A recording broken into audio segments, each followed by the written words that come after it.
Oh man, the egg factory is in business.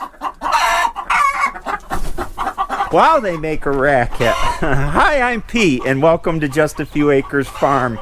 Today I got a bunch of things to put together and take apart. Should be a fun day. And I thought I would do the most complicated mechanical work first thing this morning. That goes on there somehow. And this motor thingy goes on this bracket, righty-tighty, which is lefty-loosey when it's upside-downy. Put this handle on. That one. Now I'll tighten up these bolts. What is this, flat plate on curved surface? I think this thing was made in Germany. You'd think they'd know better than that. What's going on here? Well, this is metric. 8 millimeters. I should have known. It's German. That's goofy. Alright, it's the moment of truth. It's alive! I think I will call it the Götterdämmerung. Did I pronounce that right? I don't know. It's Wagner. Or is it Wagner? Well, that's my video for today. I hope you have a great day, and I'll see you next time. I'm just kidding. I got lots more stuff to do. And of course I'm going to take you along with me. But first I want to show you all this really cool stuff that I got. There's this. Ooh, shiny. And this. Very nice. And this. And this. And this. And this. Wonder where I got that. All of these. And all of these. But probably the coolest thing I got is this. Everything you ever wanted to know about the Farmall 756 in one giant book, courtesy of Peaceful Creek Manuals. As you know, I don't take money for any endorsements or any of that garbage, so this is my honest review. I've purchased manuals from a lot of places, Gen Sales, I don't know, there's a million places online.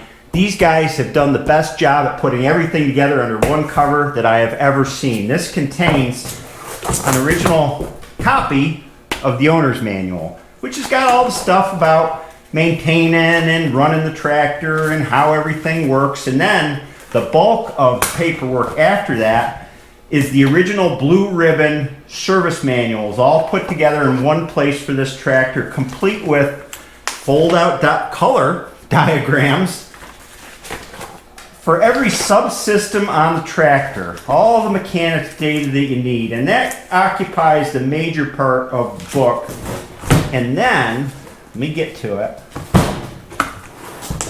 Lastly, the parts catalog. So this is full of exploded breakdowns of every single part in the tractor with part numbers on the side here. So whatever I need, I know which number to go looking for and what every part is. I am very impressed. And this whole book was about $100. If you purchased all this stuff independently, you'd be spending more money than that. And scraping together all the blue ribbon service manuals for one tractor is often not a one-stop shopping process. So this is awesome.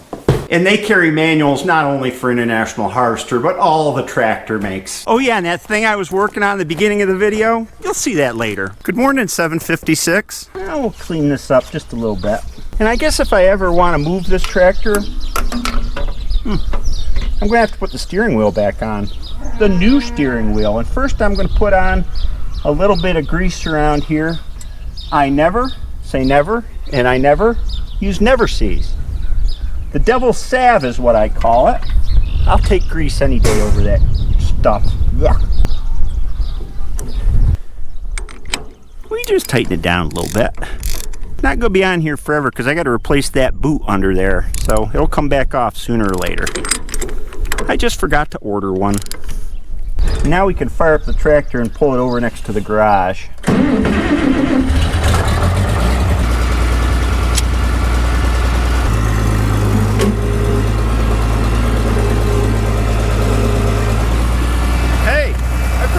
Got that thing attached to it. Backing her up. Decks are always lefty raisy. This one's righty raisy. What were they thinking? Alright, here we go again.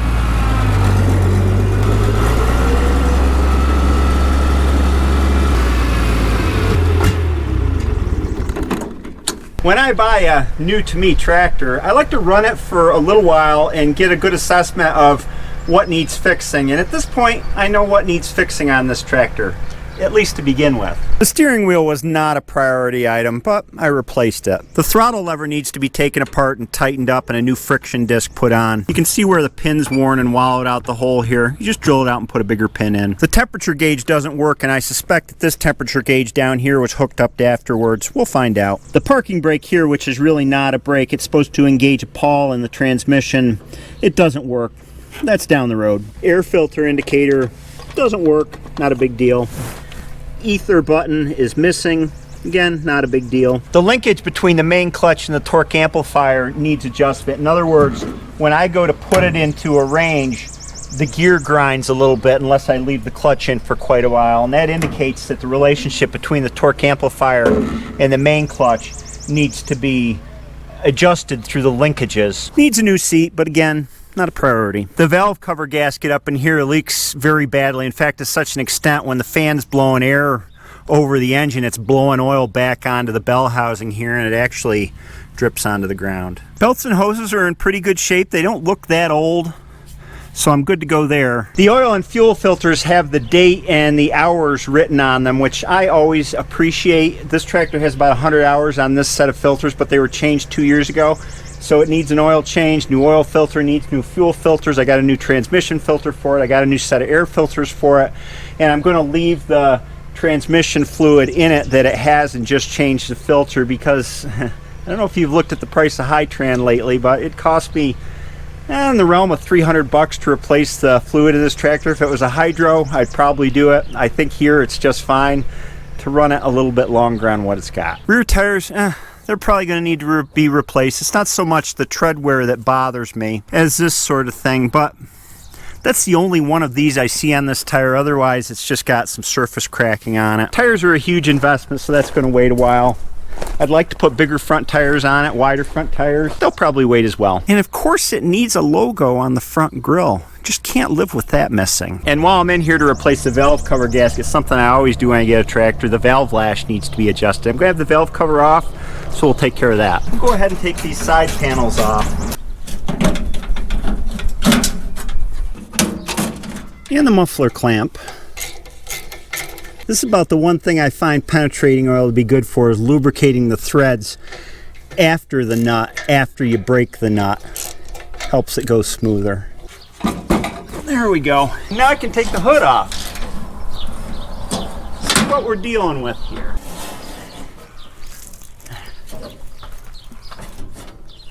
Well, what do we see here? Lots of crusted dirt and oil.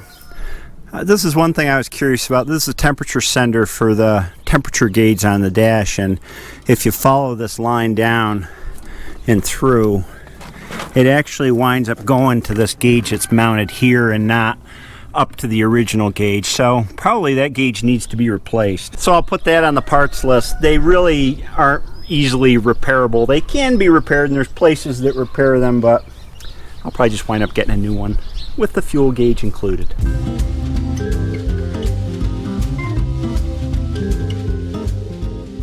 And in keeping with OCD Awareness Month on Just a Few Acres Farm, I am now going to clean my Weber grill.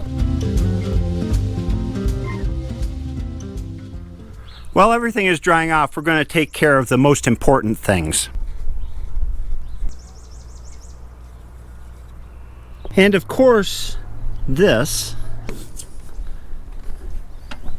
and this. All right, enough messing around here. Let's take the valve cover off. The rest of them are kind of under the fuel tank, which makes them a bit of a pain. But the 656 was like this too. The valve cover should come off. And these guys are way under here.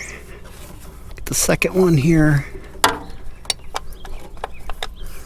And lastly, I'm going to have to take off this coolant line that runs from the inline coolant heater here, because it's in the way of pulling the valve cover out. Actually, as I look at it more, I think I can get the cover off without breaking the coolant line and dripping coolant all over. Pull that up, move that out. Hopefully I got enough clearance here.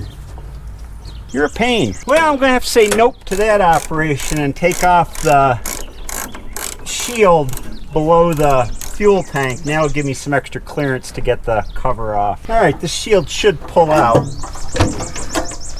I said should. That means you're supposed to. I guess we gotta take this panel off to do that. Now what do we do that? There we go.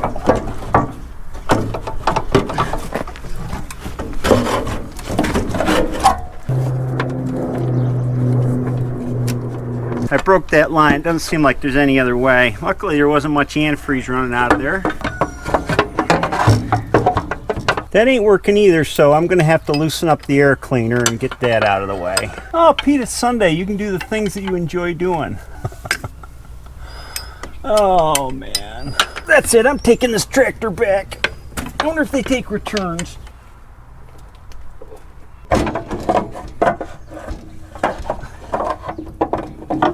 There we go. All right, having survived that ordeal, the next thing to do is to bring the engine into proper alignment to adjust the valves. And that means I need to get, for this engine, first number 1 and then number 6 piston on top dead center. And through those 2 positions of the engine, I can adjust the lash on all the valves. And the question is, how do you do that on a diesel engine? Because on a gas engine, you pull a spark plug, you stick your finger in the hole and tell when the piston is coming up on the compression stroke, because you want it to be top dead center of compression. Well, the way you do it on a diesel is first you find out which is the exhaust and which is the intake valve, and you can see it.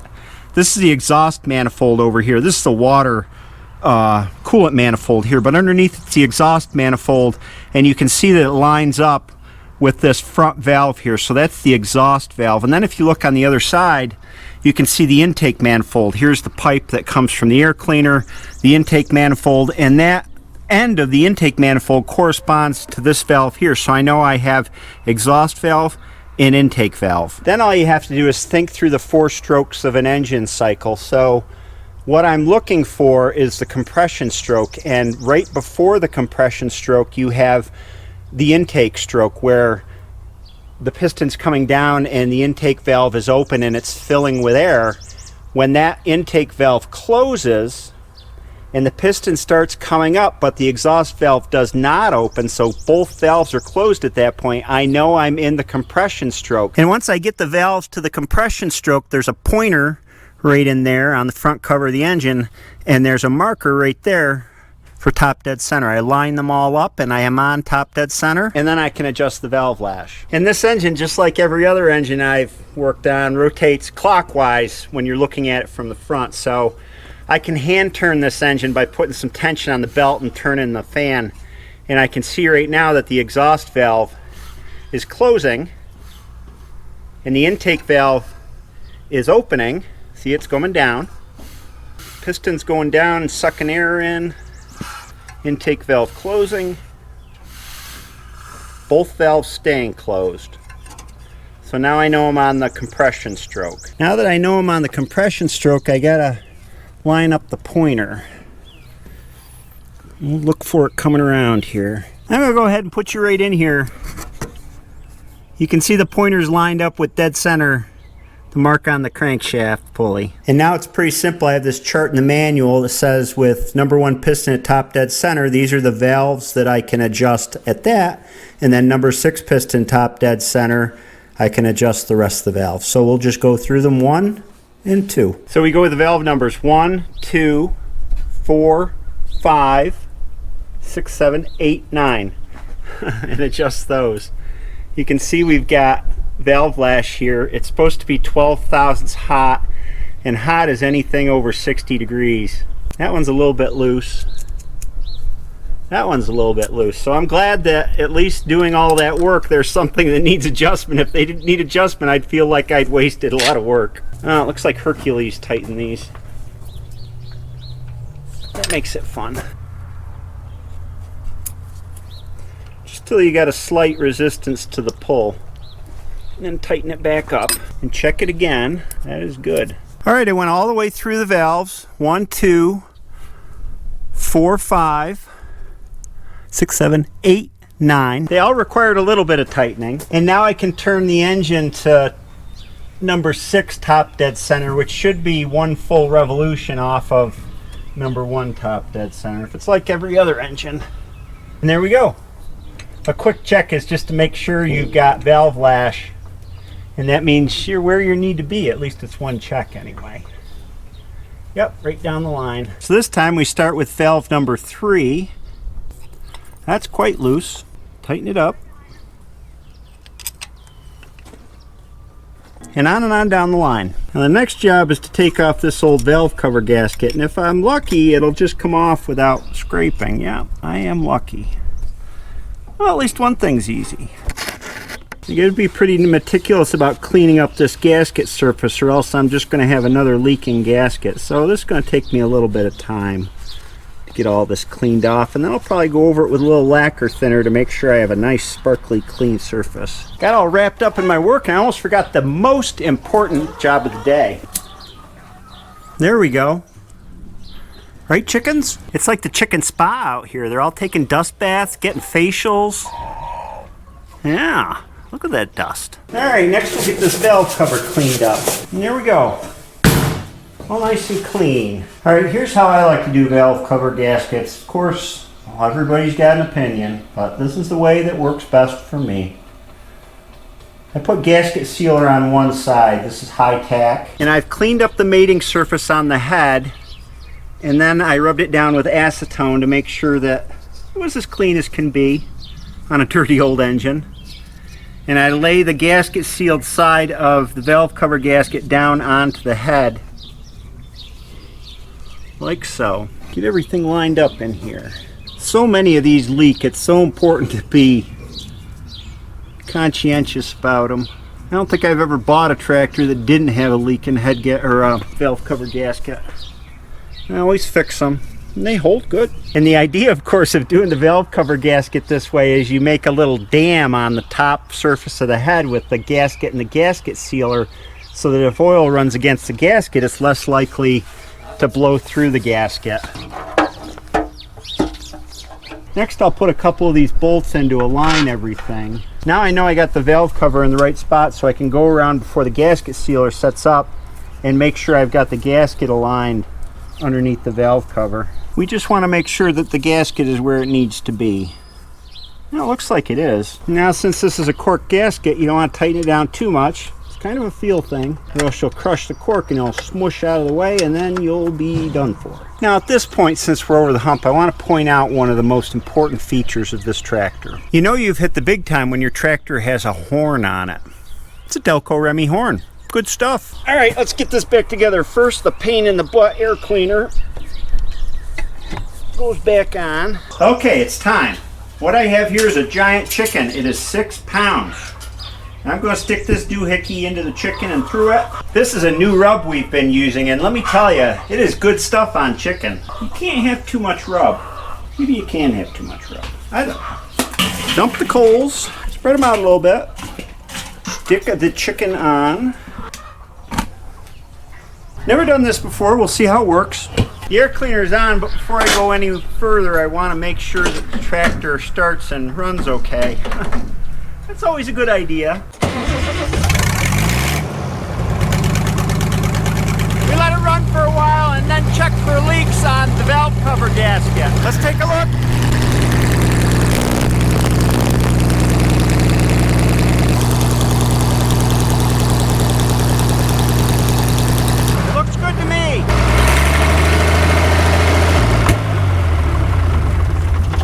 Hey, let's check the chicken. Oh yeah, she's cooking away.